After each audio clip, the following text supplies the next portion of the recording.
मेरे सम्मानित प्रिय, जैसा कि रूटीन के हिसाब से मुझे अपने एपिसोड को आगे बढ़ाना था, हमने इसके लिए आगे एक प्रोसीडिंग कर भी दिया है। एक्चुअली मेरा जो टाइप चल रहा था वो बायो सेक्शन में वायरस पर हम लोग बात कर रहे थे, और ये वायरस में हम लोगों को बहुत सारे टॉपिक के से एक इंटरैक्ट करवाया। तो इंटरैक्ट करवाने के बाद हमारे पास जो टॉपिक आया वो डीएनए और आरएनए का कंसेप्ट आया था। अब देखिए बात क्या है ना कि जब वायरस पर बात कर रहे थे तो बेसिकली हम लोग बात करना शुरू किए सेल बायोलॉजी पर, और पिछले क्लास में हम लोग बात भी किए थे साइटोलॉजी पर। बड़ा अच्छा बात हम लोग का हुआ था।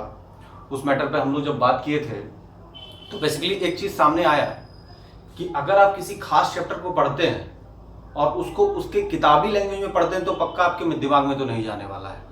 मैंने बहुत सारी चीज़ों को देखा, बहुत सारे का एक एक्सप्लेनेशन देखा है, बट इन चीज़ों को अगर बायोलॉजिकल टर्म में ज़्यादा आप समझिएगा तो फिर आपको समझ में नहीं आएगा। आपको इसको थोड़ा समझना पड़ेगा बिहेवियर टाइप से, क्योंकि आप जीएस एस्पायरेंट हैं और जीएस एस्पायरेंट को किसी चीज़ को समझने के लिए थोड़ा सा जीएस के तरह ही उसको डील करना है। चलिए हम लोग आगे बढ़ते हैं, हम लोग इस मैटर पर बात करते हैं। तो जैसा कि वायरस में हम लोग के पास सेल बायोलॉजी में आया था, साइटोलॉजी में हम लोग राइबोसोम पे बात किए, गोल्जी अपरेटस पर बात किए थे, प्लाज्मा मेम्ब्रेन पे बात किए थे, एंडोसोम और हम लोग लाइसोसोम पर बात किए थे। आज हम लोग का जो टॉपिक है इसको स्पेशली समझिएगा डीएनए।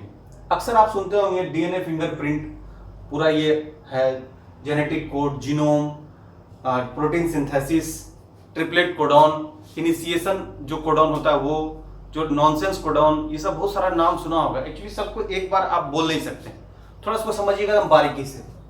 देखिए एकदम zero to up to the last level तक हम लोग पहुंचते हैं। सबसे पहले यहां लिखा हुआ डीएनए, समझिएगा। तो डीएनए के बारे में आप लोगों को हमने बताया था कि क्रोमेटिन जब आकर के मिलेगा तो क्रोमेटिड बनेगा, एलिल्स अलग होगा, धीरे धीरे डेंस होगा क्रोमोसोम, और क्रोमोसोम के निर्माण में हिस्टोन प्रोटीन, डीएनए, आरएनए ये सारे मिल करके और ये जो प्रोटीन मिल करके एक क्रोमोसोम का कंप्लीट निर्माण कर लेते हैं। तो उसी में से एक सेगमेंट पर जो बात कर रहे हैं हम लोग वो डीएनए, जिसके यूनिट लेवल को हम लोग म्यूटॉन कहते हैं। तो उस डीएनए को हम लोग आगे बढ़ा करके थोड़ा सा अप्रोच करना चाह रहे हैं, समझिएगा। अब क्या है कि सबसे पहले इसका फुल फॉर्म डीऑक्सीरिबोन्यूक्लिक एसिड याद रखना है। कभी कभी सवाल भी पूछता है what is the full form of DNA, deoxyribonucleic acid. यह न्यूक्लियोटाइड का एक पॉलीमर। न्यूक्लियोटाइड क्या है अब समझिएगा। कभी हम न्यूक्लियस बात बोलते हैं, कभी न्यूक्लियोलस बोलते हैं, कभी न्यूक्लियर मेम्ब्रेन बोलते हैं। न्यूक्लियर मेम्ब्रेन से आपने देखा कि कैसे सबसे पहले इंडोप्लाज्मिक रेटिकुलम का डेवलपमेंट हुआ, स्मूथ इंडोप्लाज्मिक रेटिकुलम आया, फिर रफ इंडोप्लाज्मिक रेटिकुलम आया। तो आप लोग देख सकते हैं उसको, उन चीजों को आप देखे होंगे। रफ इंडोप्लाज्मिक रेटिकुलम में राइबोसोम का बीज स्ट्रक्चर है जो प्रोटीन सिंथेसिस में हेल्प कर। तो कहने का मतलब है कि हर एक बायो का सेक्शन एक दूसरे से बड़ा अच्छा कनेक्टेड है, लेकिन आपको क्या करना पड़ेगा, रट के अपने पास आप किसी चीजों को नहीं रख सकते हैं। जब तक एक बेहतर आपका कंसेप्ट नहीं होता है तब तक आप इसको समझ नहीं पाइएगा। तो सब आराम से समझिएगा। बोलता है कि डीएनए, डीऑक्सीरिबोन्यूक्लिक एसिड, यह न्यूक्लियोटाइड का एक पॉलीमर है। पॉलीमर मतलब था बहुलक, मतलब न्यूक्लियोटाइड का पॉलीमर है, मतलब ये बहुलक के रूप में है। तो बहुलक में तो बहुत सारी चीजों का समावेशन होगा। तो इस न्यूक्लियोटाइड को अगर हम लोग बांटते हैं तो हमारे पास एक आता है न्यूक्लियोसाइड और दूसरा आता है फॉस्फेट। ध्यान देना है, एक आता है न्यूक्लियोसाइड, एक आता है फॉस्फेट। न्यूक्लियोसाइड को हम लोग दो भाग में बांटते हैं, डीऑक्सीराइबोस शुगर और बेस। यानी न्यूक्लियोटाइड को न्यूक्लियोसाइड में और न्यूक्लियोसाइड को फिर दो पार्ट में बांटते हैं, एक डीऑक्सीराइबोस शुगर होता है और एक बेस होता है, और एक फॉस्फेट। कभी कभी क्वेश्चन आता भी है कि डीएनए में क्या फॉस्फेट पाया जाता है? बिल्कुल पाया जाता है। तो आप कह सकते हैं nucleotide it is divided into two parts, the nucleoside and phosphate. और न्यूक्लियोसाइड को भी दो पार्ट में बांटा है, डीऑक्सीराइबोस शुगर और बेस। आराम से समझना है। फिर से डीऑक्सीरिबोन्यूक्लिक एसिड फुल फॉर्म, यह न्यूक्लियोटाइड का पॉलीमर है, बहुलक है। न्यूक्लियोटाइड को दो पार्ट में बांटते हैं, एक न्यूक्लियोसाइड एक फॉस्फेट। न्यूक्लियोसाइड को फिर दो पार्ट में बांटते हैं, डीऑक्सीराइबोस शुगर और बेस।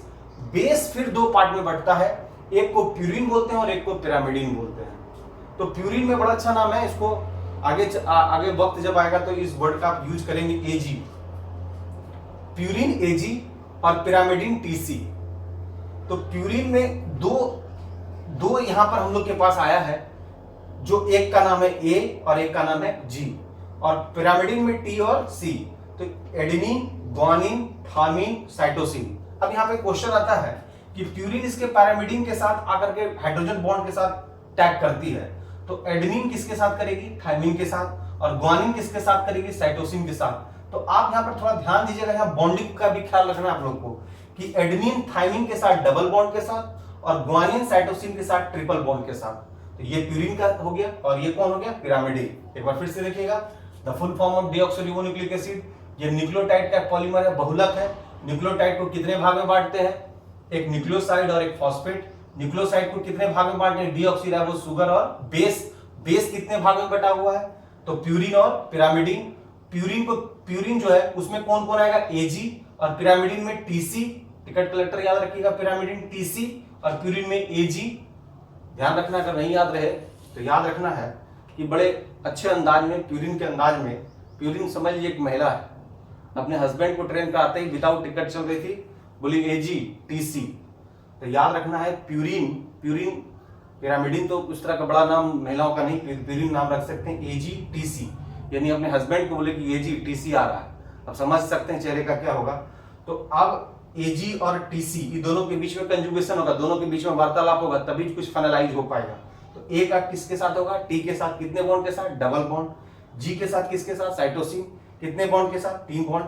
तो ध्यान रखना है कि आरएनए के केस में सिर्फ यही डिफरेंसेस है, यहां पर एडेनिन थायमिन के साथ जुड़ता है और आरएनए के केस में क्या है? ये थायमिन की जगह पर ये यूरेसिल के साथ जुड़ेगा। बस इतना ही ध्यान रखना है कि आरएनए का कंपोजिशन लेते हैं तो एडेनिन किसके साथ जुड़ेगा?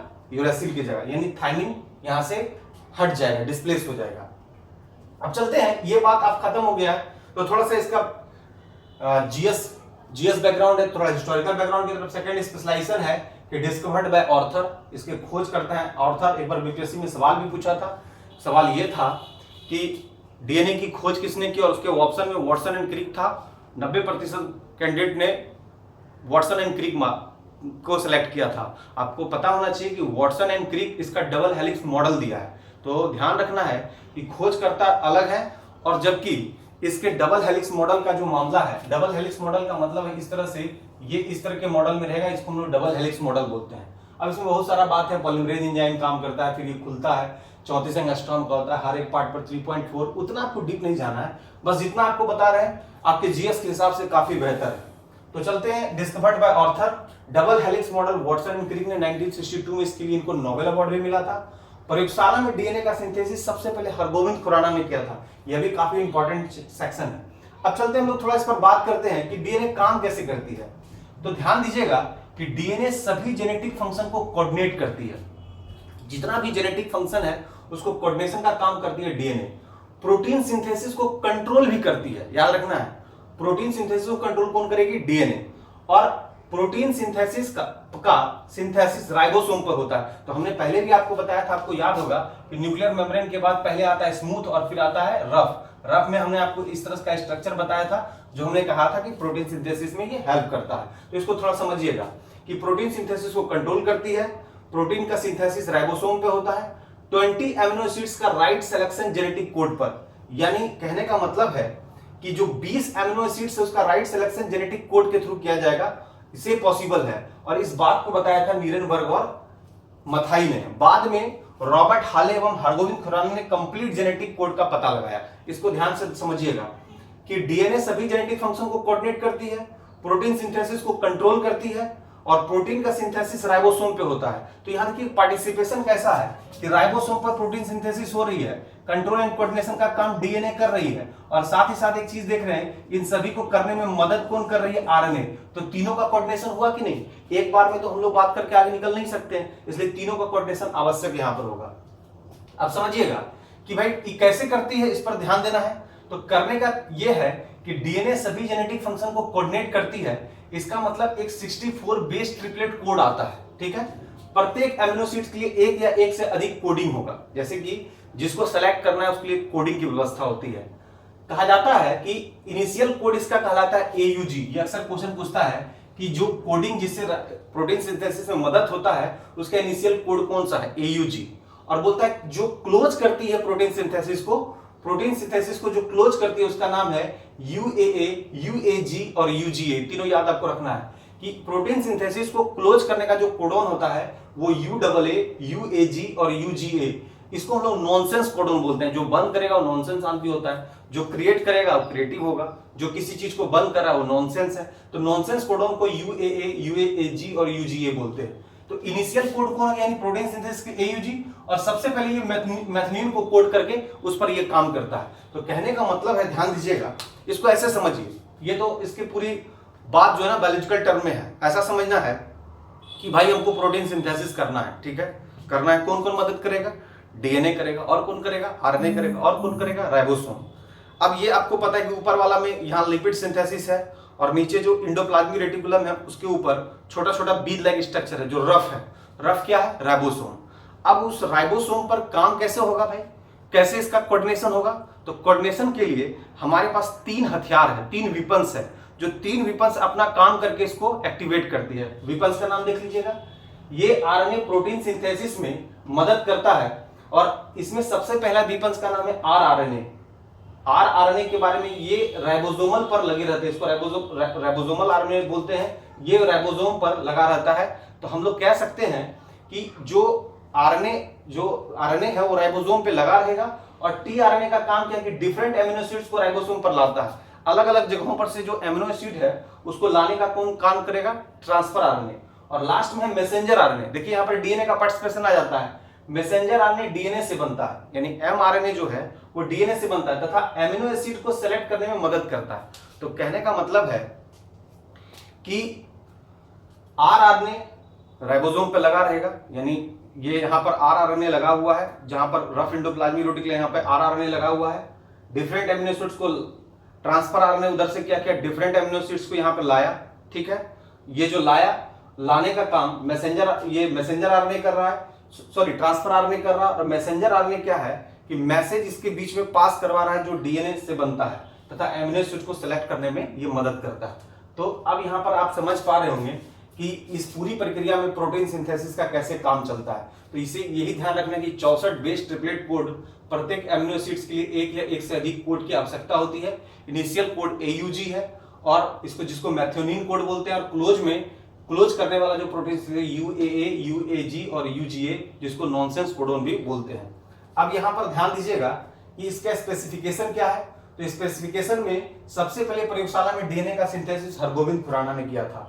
और इस तरह से आप कह सकते हैं कि जो कोडोन की बात है, जो डीएनए कोड की बात है, उस कोड को अगर सही माने में किसी ने इंट्रोड्यूस किया था, जो 20 अमीनो एसिड्स का राइट सिलेक्शन जेनेटिक कोड से पॉसिबल है, सबसे पहले नीरेनबर्ग एवं मथाई ने बताया था, बाद में रॉबर्ट हाले और हरगोविंद खुराना ने इसे कंप्लीट जेनेटिक कोड का पता लगाया। और अक्सर ये क्वेश्चन भी पूछा जाता है कि जेनेटिक कोड के बारे में किसने सबसे पहले बताया? हरगोविंद खुराना। अब यहाँ पर थोड़ा सा एक चीज ध्यान दीजिएगा कि आपका सवाल कैसा रहेगा, किस तरह के सवाल को आपको ठीक करना है। तो सबसे पहले तो full form of DNA, deoxyribonucleic acid, last का टर्म याद रखिएगा, ये सबसे महत्वपूर्ण है। यह न्यूक्लियोटाइड का क्या है? पॉलीमर है। न्यूक्लियोटाइड को कितने भाग में बांटे? 2, न्यूक्लियोसाइड और फॉस्फेट। न्यूक्लियोसाइड में कौन कौन है? डीऑक्सीराइबोस शुगर और कौन? बेस। और इसमें कौन है? फॉस्फेट। इसके बाद बेस को कितने भाग में बांटे? 2, प्यूरिन और पिरामिडिन। प्यूरिन में कौन कौन? एडेनिन और ग्वानिन। और पिरामिडिन में कौन? थायमिन और साइटोसिन। लेकिन आरएनए के केस में थायमिन की जगह पे कौन पुट अप होगा? यूरासिल, ठीक है। एडेनिन थायमिन के साथ कितने बॉन्ड के साथ जुड़ेगा? 2 बॉन्ड। ग्वानिन साइटोसिन के साथ कितने बॉन्ड के साथ जुड़ेगा? 3 बॉन्ड। अब ये पूरी प्रोसेस हो गई है, यानी फर्स्ट प्रोसेस को हम लोग देख लिया। अब थोड़ा सा इसके हिस्टोरिकल बैकग्राउंड में आते हैं। खोजकर्ता Arthur, double helix model given by Watson Crick 1962, Nobel award मिला है। प्रयोगशाला में डीएनए का सिंथेसिस किसने किया था? हरगोविंद खुराना ने। तो ये सेकंड पोजीशन है। अब थर्ड पोजीशन में बोलता है कि डीएनए सभी जेनेटिक फंक्शन को कोऑर्डिनेट करती है और प्रोटीन सिंथेसिस को कंट्रोल करती है। तो कंट्रोल करती है, तो लास्ट में देख रहे हैं ना, मैसेंजर आरएनए डीएनए से बनता है तथा एमिनो एसिड्स को सेलेक्ट करने में यह मदद करता है। तो कंट्रोल का काम तो डीएनए कर रही है, लेकिन वो 2 प्रोसेस फिर किससे हो रहा है? आरएनए से। अब यहाँ पे प्रोटीन सिंथेसिस को कंट्रोल करती है, और ये प्रोटीन सिंथेसिस का जो प्रोसेस है वो राइबोसोम पे होता है, तो हमने बताया भी था। अब कैसे करते हैं इसको ध्यान दीजिएगा। तो 64 बेस ट्रिपलेट कोड है, जो प्रत्येक एमिनो एसिड्स के लिए एक या एक से अधिक कोड की आवश्यकता होती है। यानी जिस एमिनो एसिड्स को कोडॉन करना है उसके लिए क्या करती है कि ट्रिपलेट कोड बनाता है, और उसके लिए एमिनो एसिड्स के लिए एक या एक से अधिक कोड बनता है। एक भी बन सकता है, एक से अधिक बन सकता है। तो कोई ना कोई प्रोटीन सिंथेसिस के काम को शुरू तो करेगा। जो शुरू कर रहा है वो एयूजी है, जिसको हम लोग मैथिओनिन बोलते हैं, और जो क्लोज कर रहा है उसको हम लोग नॉनसेंस कोडोन बोलते हैं, जो UAA, UAG और UGA है, इसको हम लोग नॉनसेंस कोडॉन भी बोलते हैं। तो आप एक चीज समझ पा रहे हैं कि ये सारा प्रोसेसिंग में मदद कौन कर रहा है? डीएनए। अब आरएनए का यहाँ पर पार्टिसिपेशन कहाँ पे है? तो आरएनए क्या है ना कि आरएनए को हम लोग ये प्रोटीन सिंथेसिस में मदद करता है, जिसको हम लोग बांटते हैं आरआरएनए, टीआरएनए और एमआरएनए। जहां पर एमआरएनए के बारे में आपको हमने बताया था कि डीएनए से बनता है। आरआरएनए की बात करें तो ये राइबोसोम पर लगा रहता है। तो हमने क्या बोला कि उसमें स्मूथ एंडोप्लाज्मिक रेटिकुलम है, नीचे रफ एंडोप्लाज्मिक रेटिकुलम है, और वहां पर बीज लाइक स्ट्रक्चर में जो है वो आरआरएनए जो राइबोसोम पर लगा हुआ है। अब ये जो लगा हुआ है इसके लिए डिफरेंट एमिनो एसिड्स को राइबोसोम पर लाएगा, यहां से राइबोसोम को लाएगा, यहां से एमिनो एसिड्स को लाएगा, यहां पे लाएगा, वहां पर लगे हुए चीज पर। अब वहां पे सिलेक्शन में मदद कौन करेगा? तो जो मैसेंजर आरएनए जो डीएनए से बनता है तथा एमिनो एसिड को सेलेक्ट करने में मदद करता है। तो एक लगा रहता है, एक लाता है और एक सेलेक्ट चयन करने में मदद करता है, और इस तरह से प्रोटीन सिंथेसिस का काम बेहतर हो जाता है और बेहतर तरीके से कर पाता है। तो चलिए इस वीडियो को अपने दिमाग में एकदम बिल्कुल फिट कीजिएगा, इसको 2-3 बार देखिएगा तो मेरे ख्याल से इस चैप्टर में आपको कोई परेशानी नहीं होगी। जय हिंद, जय भारत।